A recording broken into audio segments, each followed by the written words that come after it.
نابینا شہزادی کی کہانی۔ یہ کہانی ایک ایسے وقت کی ہے جب سلطنتیں تلواروں کے سائے میں پروان چڑھتی تھی اور محلوں کے در و دیوار رازوں سے باتیں کیا کرتے تھے۔ شمال کی برف پوش پہاڑیوں کے دامن میں واقع سلطنت نوران ایک خوشحال اور مضبوط ریاست تھی۔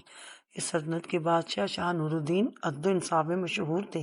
ان کی ملکہ زرینہ نیک دل اور رحم دل خاتون تھی۔ برسوں کی دعاؤں کے بعد اللہ تعالیٰ نے انہیں ایک بیٹی عطا کی جس کا نام انہوں نے شہزادی ماہنور رکھا۔ شہزادی کی پیدائش پر پورے شہر میں جشن منایا گیا، مگر خوشیوں کے اس ہجوم میں ایک خاموش سا دکھ بھی چھپا تھا۔ شہزادی آنکھوں کی روشنی سے محروم تھی۔ شاہی حکیموں نے بہت کوشش کی، دور دراز کے طبیب بلائے گئے، مگر سب نے یہی کہا کہ شہزادی نابینا ہے۔ بادشاہ اور ملکہ نے صبر کیا اور اسے اللہ کی رضا سمجھا۔ انہوں نے فیصلہ کیا کہ ماہنور کو اس کی کمی کا احساس کبھی نہ ہونے دیں گے۔ شہزادی ماہنور کا بچپن محل کے باغات میں گزرا۔ وہ پھولوں کی خوشبوؤں سے رنگوں کا اندازہ لگاتی، پرندوں کی آوازوں سے آسمان کی وسعت کو محسوس کرتی اور ہوا کی سرسراہٹ سے موسموں کی تبدیلی کو پہچانتی۔ اس کی دنیا روشنی سے خالی ضرور تھی، مگر احساسات سے بھرپور تھی۔ ملکہ زرینہ ہر روز اسے کہانیاں سناتی، بہاروں کی، درویشوں کی اور ایسے لوگوں کی جنہوں نے کمزوریوں کو طاقت بنا لیا تھا۔ شہزادی غور سے سنتی اور سوال کرتی۔ اس کی ذہانت دیکھ کر سب حیران رہ جاتے۔ بادشاہ نور الدین نے خاص استاد مقرر کیے جسے ادب، تاریخ، فلسفہ اور اخلاقیات پڑھاتے۔ ماہنور کی یادداشت تیز تھی، وہ سنی ہوئی باتوں کو لفظ بلفظ دہرا دیتی۔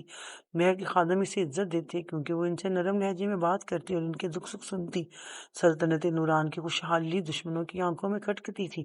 پڑوسی ریاست سلطنت غراب کا بادشاہ عدل میں جلتا تھا۔ اس نے نوران کو کمزور کرنے کے لیے خفیہ سازشیں شروع کی۔ محل میں موجود ایک لالچی وزیر سیاہ اس کے ساتھ مل گیا۔ وزیر سیاہ جانتا تھا کہ بادشاہ کی سب سے بڑی کمزوری اس کی بیٹی ہے۔ اس نے افواہیں پھیلائی کہ ایک نابینا شہزادی تخت کی وارث نہیں ہو سکتی۔ آہستہ آہستہ دربار میں اختلافات جنم لینے لگے۔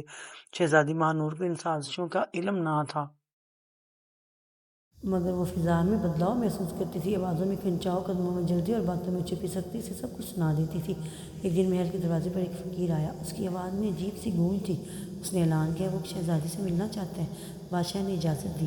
فقیر نے شہزادی کے سامنے بیٹھ کر کہا، اے ماہنور، تمہاری آنکھیں بند ہیں مگر تمہارا دل کھلا ہے۔ ایک دن یہ دل سلطنت کو بچائے گا۔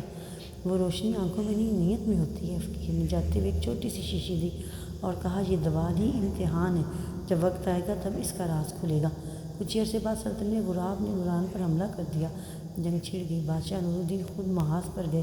وزیر سیاہ نے موقع دیکھ کر بغاوت کر دی اور محل پر قبضہ کرنے کی کوشش کی۔ ملکہ زرینہ کو قید کر لیا گیا اور شہزادی کو ایک دور دراز برج میں نظر بند کر دیا گیا۔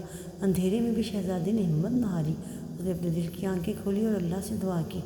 برج میں ایک بوڑھی خادمہ دادی سکینہ شہزادی کے ساتھ تھی۔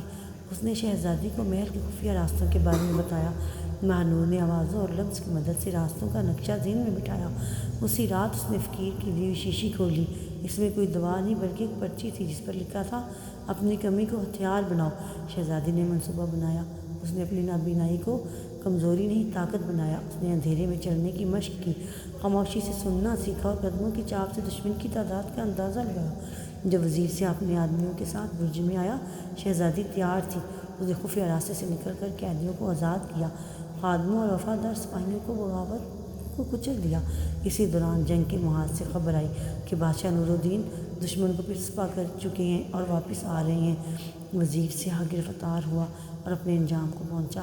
ملکہ زرینہ آزاد ہوئی۔ محل میں خوشی کی لہر دوڑ گئی۔ دربار میں سب جمع ہوئے۔ بادشاہ نور الدین نے اعلان کیا، آج ثابت ہو گیا کہ بینائی آنکھوں کی محتاج نہیں۔ ماہنور میری نہیں، سلطنت کی بیٹی ہے اور یہی میری وارث ہوگی۔ شہزادی نے عاجزی سے کہا، میں اندھی ہوں مگر نا عادل نہیں۔ اگر میں حکومت کروں گی تو دل کی آنکھ سے کروں گی۔ وقت گزرا، ماہنور ملکہ بنی۔ اس نے عدل و انصاف کو اپنی حکومت کی بنیاد بنایا۔ اس نے معذور افراد کے لیے خاص ادارے قائم کیے تاکہ کوئی بھی خود کو کمتر نہ سمجھے۔ لوگ کہتے تھے کہ ملکہ ماہنور کو نظر نہیں آتا، مگر اس کی نظر سب سے تیز ہے۔ اس کی حکمرانی میں سلطنت پہلے سے زیادہ مضبوط اور خوشحال ہو گئی۔ یہ کہانی ہمیں سکھاتی ہے کہ اصل روشنی آنکھوں میں نہیں، دل اور عقل میں ہوتی ہے۔ جو لوگ اپنی کمزوریوں کو قبول کر لیتے ہیں وہی دنیا میں حقیقی تبدیلی لاتے ہیں۔ ہمارے چینل کو سبسکرائب کریں۔